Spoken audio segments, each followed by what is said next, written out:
مفتی طارق مسعود special. آج کے حالات پر یہ آیت کیسے منطبق ہوتی ہے؟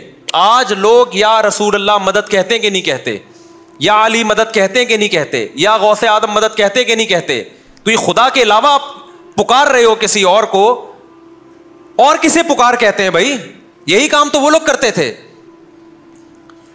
وہ بتوں پہ اعتکاف کر کے بیٹھتے تھے، آپ قبروں پہ بیٹھ گئے ہو جا کے، وہ بتوں کا طواف کرتے تھے، آپ قبروں کا طواف کر رہے ہو، وہ بتوں کو سجدہ کرتے تھے، آپ ان کی قبروں پہ سجدہ بت کو کیا جائے یا بزرگ کی مورتی کو کیا جائے یا بزرگ کی قبر کو کیا جائے، دونوں سجدوں میں کوئی فرق نہیں ہے۔ ہمیں آپ بول دیا کرو بھائی وہاں بڑے دیوبندڑے پتہ نہیں کیا کیا گستاخ رسول، کوئی گورنمنٹ کی طرف سے کوئی پابندی نہیں ہے، ہماری صحت پہ کیا اثر پڑتا ہے بھائی؟ اسلام سے زیادہ حقانیت کس کی ہو سکتی؟ دنیا میں لوگ بتوں کی عبادت کر رہے ہیں کہ نہیں کر رہے؟ کیا دلائل کی دنیا میں ان کا پلڑا بھاری ہے؟ کون دنیا میں ایسا شخص ہوگا جس میں اتنی سینس بھی نہیں ہوگی کہ جس پتھر کو میں اپنے ہاتھ سے تراشتا ہوں، میں نے خود بنایا، میں نے مارکیٹ سے خریدا، 2 خریدنے پر تیسرا فری ملا مجھے، ہول سیل کے ریٹ الگ ہوتے ہیں، وہ میری بگڑی بنائے گا، اس کے لیے کسی دلیل کی ضرورت ہے اس پر رد کرنے کے لیے؟ لیکن کیا بڑے بڑے ڈاکٹر، بڑے بڑے سائنٹسٹ، انجینئرز کیا بتوں کی عبادت نہیں کر رہے؟ بولو نا کیا ہو گیا میرے بھائی؟ دنیا میں وہ برائی سب سے پہلے جو آئی ہے، جس کے لیے اللہ نے پیغمبر کو بھیجا ہے، وہ عقیدت میں غلو کی وجہ سے آئی ہے۔ نوح علیہ الصلاۃ والسلام جب آئے نا توحید کی دعوت کے لیے، تو آپ کو پتا ہے نوح علیہ السلام کی قوم میں کون سا شرک تھا؟ نوح علیہ الصلاۃ والسلام سے پہلے اس قوم میں 5 بڑے بزرگ گزرے تھے، اللہ والے گزرے تھے، جو لوگوں کو اللہ اللہ سکھایا کرتے تھے، لوگوں کو توحید کی دعوت دیا کرتے تھے، اللہ کے عبادت گزار تھے۔ ود، سوا، یغوث، یعوق، نصر، یہ 5 نام تھے ان کے۔ سمجھ میں آ رہی ہے بات؟ یہ 5 نام تھے۔ جب ان بزرگوں کا انتقال ہوا، لوگوں کو افسوس ہوا کہ اتنے بڑے بڑے بزرگ ایک ایک کر کے چلے گئے۔ اس زمانے میں بم دھماکے نہیں ہوتے تھے، ورنہ ایک ہی ساتھ چلے جاتے وہ۔ آج کل تو بہت سارے بزرگ ایک ہی ساتھ، ہول سیل کا حساب چل رہا ہے۔ اللہ بچائے ہم سب کو ان دھماکوں سے، ملک کے حالات کو اللہ صحیح کرے، درست کرے۔ تو ایک ایک کر کے اپنی طبعی موت وہ مرتے چلے گئے۔ لوگ ان کی عقیدت محبت میں روئے، ثواب سمجھ کے روئے۔ پھر لوگوں نے کہا ان کی یادگاریں رکھیں، ہم کوئی یادگار ہونی چاہیے۔ بزرگوں سے عقیدت ثواب ہے نا، بزرگوں سے محبت کی حد تک ثواب ہے، اس سے آگے بڑھنے کی آپ کو اجازت بولو نہیں ہے۔ حدود لمٹ کراس نہ کریں، آپ محبت کریں۔ انہوں نے کیا کیا؟ محبت میں غلو کرنا شروع کر دیا، ان کی قبریں بنائی گئیں، پھر ان کے مجسمے بنائے گئے۔ آج بھی لوگ اپنے باپ دادا کی یاد میں دکانوں پہ تصویریں لگاتے ہیں، اپنے باپ دادا کی، پیروں کی تصویریں لگاتے ہیں۔ صحابہ کرام نے سید الانبیاء صلی اللہ علیہ وسلم سے بے پناہ محبت کے باوجود بھی آپ کی تصویر نہیں بنائی۔ کیوں؟ پابندی کس نے لگائی تھی؟ نبی صلی اللہ علیہ وسلم۔ کہیں ملتی ہے نبی صلی اللہ علیہ وسلم کی معاذ اللہ فرضی تصویر بھی؟ حالانکہ تصویر سازی کا فن اس زمانے میں عروج پر تھا۔ جو لوگ پتھروں کو تراش کے انسان کی شکل بنا سکتے ہوں، وہ پینٹنگ کے ذریعے نہیں بنا سکتے تھے کیا؟ آپ کو قدیم مسلم اسکالرز میں محمد بن قاسم کی تصویریں ملیں گی۔ محمد بن قاسم 1300 سال سے بھی زیادہ عرصہ ہو گیا، 1300 سال پرانی، کیوں ملیں گی؟ مسلمانوں نے نہیں بنائی۔ جب محمد بن قاسم نے ہندوستان پہ حملہ کیا، سندھ پہ حملہ کیا، سندھ کو فتح کیا اور ایسا عدل و انصاف سے سندھ کو بھر دیا، تو ہندو عقیدت میں محمد بن قاسم کی تصویریں بنایا کرتے تھے، جو تصویریں آج تک چلی آ رہی ہیں۔ سمجھ میں آ رہی ہے بات کہ نہیں آ رہی؟ مسلمانوں نے یہ تصویریں بنانے والا کام بولو نہیں کیا, کیونکہ یہ شرک کی پہلی جڑ ہے, بنیاد ہے یہاں سے. تو انہوں نے کیا کیا, 5 بڑے بڑے جو بزرگ تھے نا ان کے, ان بزرگوں کے پتلے بنا ڈالے عقیدت محبت میں, تاکہ ان کی یاد رہے. تھوڑے دنوں میں شیطان نے آ کے پہلے تو یہ کام کروایا. وہ چور اور ڈاکوؤں کی شبیہیں نہیں بنا رہے تھے, اہل اللہ کی شبیہیں بنا رہے تھے, نیک بزرگوں کی شبیہیں بنا رہے تھے. شیطان برائی کو مزین کر رہا ہے کہ نہیں کر رہا؟ برائی پہ میک اپ کر کے لا رہا ہے نا, جیسے گوبر رکھا ہوا ہو, اس پہ چمک پٹی لگاؤ آپ, اور خوشبو کا اسپرے کر کے کسی کے سامنے رکھ دو اور وہ کھا جائے, یہ کہہ کے کھا جائے کہ کتنا اچھا لگ رہا ہے. او بھائی لگ رہا ہے نہیں اچھا. ہر اچھی لگنے والی چیز اچھی نہیں ہوتی. بعض دفعہ پیکنگ ایسی ہوتی ہے کہ اس پیکنگ کی وجہ سے اندر میٹیریل کو دیکھا ہی نہیں جاتا, لوگ پیکنگ پہ مرتے ہیں. تو شیطان بھی کیا کرتا ہے, پیکنگ اچھی بنا کے برائی کو بڑی خوبصورت پیکنگ میں پیش کرتا ہے. شیطان نے نوح علیہ السلام کی قوم کے اندر جو برائی آئی, شرک, اس کی پیکنگ کو بڑا اچھا کر دیا. شیطان نے کہا یہ بزرگ لوگ ہیں, دیکھو اللہ والوں سے محبت کرنی چاہیے کہ نہیں کرنی چاہیے.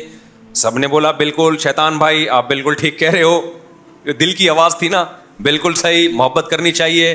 اس نے کہا تم نے ان بزرگوں کی محبت میں تمہیں پتلے بنانے چاہیے. بھائی کیا کہہ رہے ہو یار, پتلے کیوں بنائے؟ دیکھو ان کی یاد رہے گی. تو بزرگوں کی یاد, بزرگوں کو یاد رکھنا برا کام ہے اچھا کام ہے؟ سب لوگوں نے کہا شیطان بھائی بہت اچھا کام ہے, بزرگوں کو یاد رکھنا کیا ہے بھائی, اچھا کام دعاؤں میں یاد رکھنا ہے, اس سے زیادہ نہیں ہے, بس دعائیں کرو ان کے لیے. لیکن شیطان کی پیکنگ دیکھو, فنیشنگ پہ زور لگا رہا ہے شیطان سارا. پھر شیطان نے بولا کہ بھائی دیکھو, کچھ دن تو شیطان نے کہا فی الحال زیادہ نہیں ان کو سمجھاؤ, ورنہ ایسا نہ ہو کہ یہ چماٹ لگا دیں مجھے کہ یار تو زیادہ, ایک دم سے شرک تھوڑی آتا ہے. تو شیطان نے کہا فی الحال اتنا کافی ہے, بھی تم نے 5 پتلے بنا لیے, ان کو بزرگوں کی یاد رہے گی, تمہیں روتے دھوتے رہو گے بزرگوں کو یاد کر کے. شیطان نے بولا اگلا کام اگلی نسل میں کروں گا. اب وہ مر گئے تو بچے پیدا ہوئے ان کے. پھر شیطان ان کے پاس آیا, دیکھو یہ بزرگ زبردست اللہ والے لوگ تھے, تو اللہ نے ان کو کچھ تو بدلہ دیا ہوگا نا, جو اللہ کا ہوتا ہے. جب تمہارا کوئی ہوتا ہے تو تم اس کو اچھا بدلہ دیتے ہو کہ نہیں دیتے؟ لوگوں نے کہا شیطان بھائی بالکل دیتے ہیں. شیطان نے بولا بتاؤ, کوئی بادشاہ سلامت کی بہت خدمت کرے تو بادشاہ اس کو وزارتیں دیتا ہے کہ نہیں دیتا؟ وزارت دیتا ہے نا بادشاہ یہ تھوڑی ہوتا ہے کہ 2 سموسے اس کو کھلا دے, 5 روپے پکڑا دے. یہ بادشاہوں کے کام نہیں. بادشاہ پوری وزارتیں بانٹتے ہیں کہ چل بھائی تجھے میں نے پانی کا وزیر بنا دیا, تجھے میں نے بجلی کا وزیر بنا دیا, تجھے میں نے تعلیم کا وزیر بنا دیا, تجھے میں نے حج کا وزیر بنا دیا, نوٹ چھاپ اب تو دبا کے. تو وزارتیں بانٹتا ہے نا. پھر جب کسی کو کوئی کام پڑتا ہے بادشاہ کے پاس جاتا ہے یا اس محکمے کے وزیر کے پاس جاتا ہے؟ بولو نا بھائی, وزیر کے پاس. تو شیطان نے اگلی نسل میں یہ سمجھایا کہ دیکھو یہ بڑے بڑے بزرگ تھے, اللہ کے بڑے بڑے نیک بندے تھے, یہ تمہارے بڑے بڑے بزرگ تھے, تو اللہ نے خوش ہو کے کچھ کام تو ان کو اختیارات دیے ہوں گے نا. اللہ بھی تو بادشاہ ہے, وہ اولاد بھی دے سکتا ہے, وہ رزق بھی دے سکتا ہے. تو دیکھو ایک وزارت اللہ نے اس کو دی ہوئی ہے, یہ جو ہے نا ود سوا یغوث یعوق نصر, اس کو اولاد دینے کا کام اللہ نے دیا ہوا ہے. اللہ خود بھی اولاد دے سکتا ہے لیکن بزرگوں کے ذریعے بھی دلواتا ہے. اور دیکھو یہ والا جو پتلا ہے نا, یہ جو بزرگ تھے, جب تمہاری رزق کی تنگی ہوگی نا تو اللہ بھی رزاق ہے, لیکن اللہ ان بزرگوں کو بھی اللہ نے اختیار دیا ہوا ہے. جیسے بادشاہ جو حکومت کا اصل وزیر اعظم ہوتا ہے, وہ تمام محکموں کا سربراہ ہوتا ہے, سارے اختیارات اس کے پاس ہوتے ہیں, لیکن ماتحتوں کے پاس بھی ہوتے ہیں. تو سارے اصل میں اللہ کے پاس ہیں, اللہ نے ان کو بھی دے دیے ہیں. لوگوں نے کہا توبہ توبہ شیطان تو کیسی باتیں کر رہا ہے, تو شرک کر رہا ہے, شرک کر رہا ہے نا, تو ہمیں شرک پہ ہم ان سے مانگے. شیطان نے کہا اصل میں یہ ذریعہ ہے, مانگ اللہ ہی سے رہے ہو, ذریعہ کون بن رہا ہے؟ یہ بن رہے ہیں. اس لیے میں کہہ رہا ہوں ایکچولی تم میری بات سمجھنے کی کوشش نہیں کر رہے. ایک امام صاحب کی نا ہوا نکل گئی نماز میں,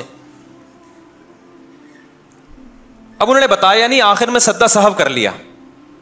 لوگوں نے پوچھا امام صاحب کوئی غلطی تو آپ سے ہوئی نہیں ہے, آپ نے سجدہ سہو کس بیس پہ کیا؟ امام صاحب نے کہا بہت تھوڑی سی ہوا نکلی تھی. لوگوں نے کہا اس سے تو وضو ٹوٹ جاتا ہے, نماز ہی نہیں ہوتی. انہوں نے کہا یار اتنی نہیں نکلی تھی کہ وضو ٹوٹ جائے, بہت تھوڑی نکلی تھی. لوگوں نے کہا ابے بھائی جتنی بھی تھوڑی نکلے اس سے کوئی فرق نہیں پڑتا. امام صاحب نے کہا ایکچولی آپ سمجھنے کی کوشش نہیں کر رہے ہیں, وہ بہت ہی تھوڑی نکلی تھی. تو وہ بات صحیح کر رہے تھے غلط کر رہے تھے؟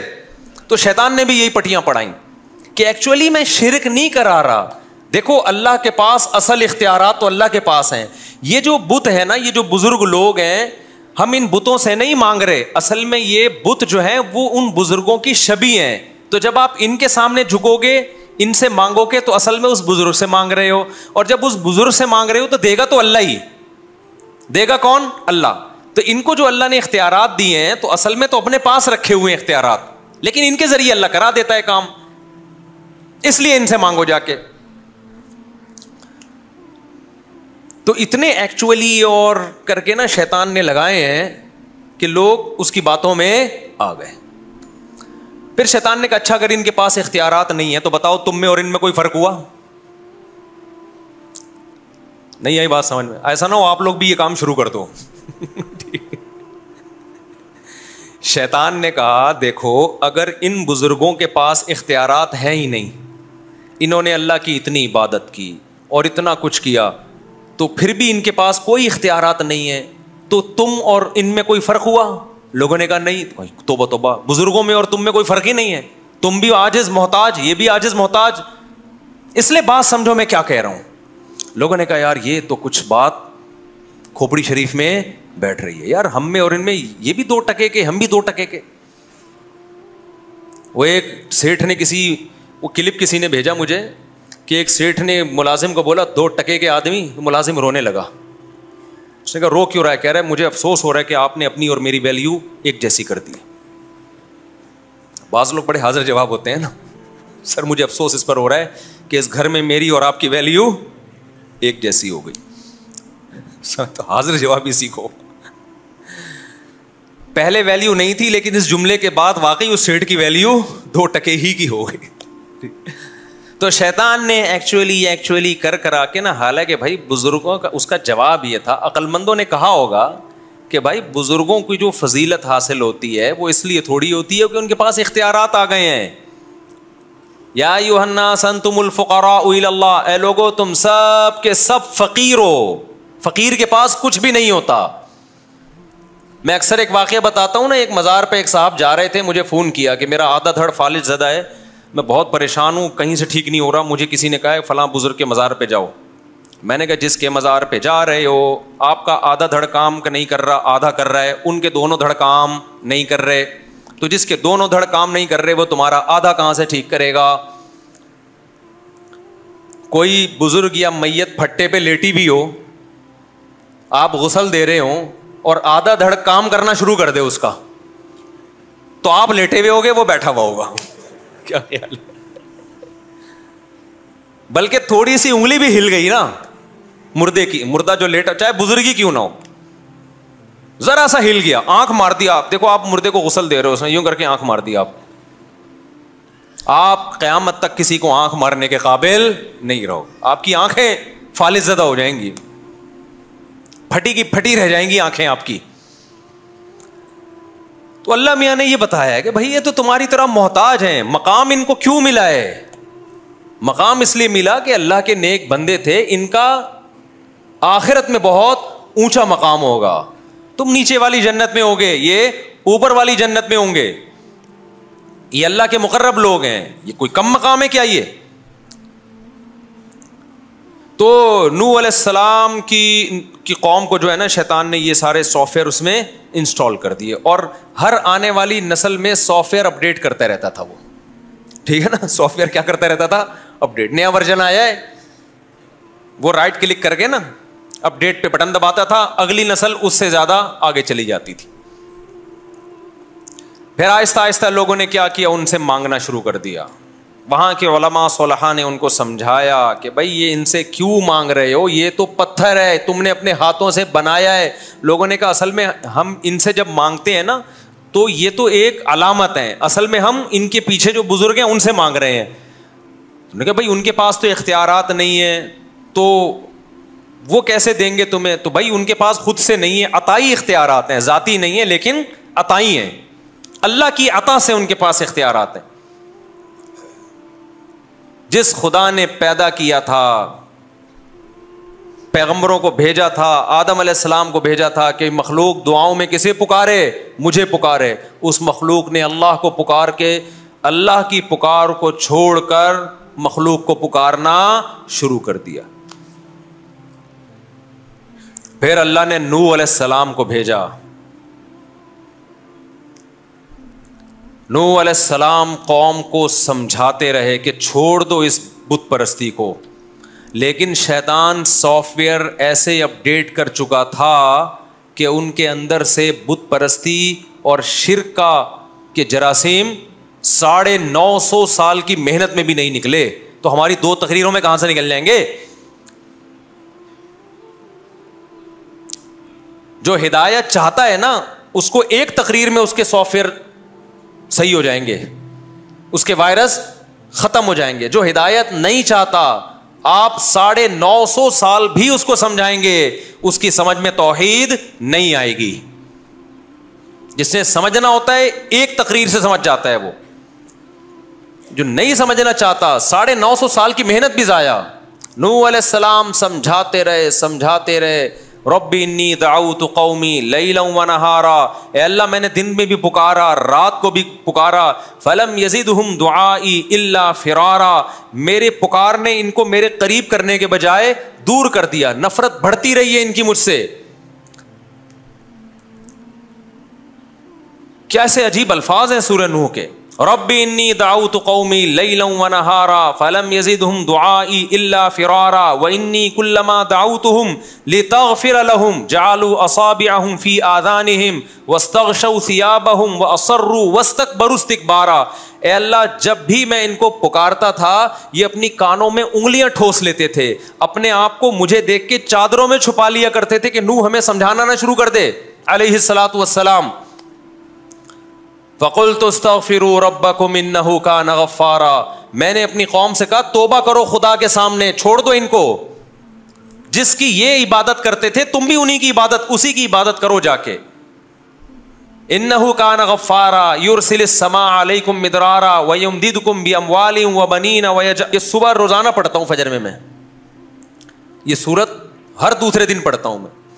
ربی انی دعوت قومی لیلا و نہارا فلم یزدہم دعائی الا فرارا وانی کلما دعوتہم لتغفر لہم جعلوا اصابعہم فی آذانہم واستغشوا ثیابہم واصروا واستکبروا استکبارا ثم انی دعوتہم جہارا فقلت استغفروا ربکم انہ کان غفارا یرسل السماء علیکم مدرارا ویمددکم باموال وبنین ویجعل لکم جنات ویجعل لکم انہارا ما لکم لا ترجون للہ وقارا وقد خلقکم اطوارا. اس خدا کو کیوں نہیں مانتے جس نے تمہیں ماں کے پیٹ میں پانی کے قطرے سے پیدا کیا؟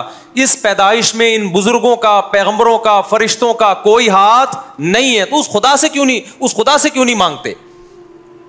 الم تروا کیف خلق اللہ سبع سماوات طباقا, دیکھتے نہیں اس خدا نے کیسے مضبوط آسمان بنائے ہیں. تو الحمد سے لے کے والناس تک اور تمام پیغمبروں کی دعوت خدا کا انٹروڈکشن ہے, اللہ کا جو خالق ہے اس کی طرف لوگوں کو لانا ہے, اس سے ہٹا کے مخلوق کی طرف نہیں لے کر آنا ہے, چاہے وہ مخلوق کوئی بھی ہو. واللہ انبتکم من الارض نباتا, اللہ ہے جس نے تمہیں مٹی سے بنایا ہے, پیغمبروں نے نہیں بنایا, بزرگوں نے نہیں بنایا, فرشتوں نے نہیں بنایا, خدا نے بنایا مٹی سے, اس کی عبادت کرو. واللہ جعل لکم الارض بساطا لتسلکوا منها سبلا فجاجا, زمین کو بچھا دیا تمہارے لیے اس نے اور کشادہ راستے بنا دیے سفر کے لیے. قال نوح رب انہم عصونی واتبعوا من لم یزدہ مالہ وولدہ الا خسارا. نوح علیہ السلام اب اللہ سے شکایتیں کر رہے ہیں 950 سال کے بعد. کتنا اسٹیمنا تھا, کتنی برداشت تھی نوح علیہ السلام نے. آج ہم 4 تقریریں کر کے تھک جاتے ہیں کہ لوگ بات نہیں مان رہے. 950 سال گلیوں میں گھومے نوح علیہ السلام,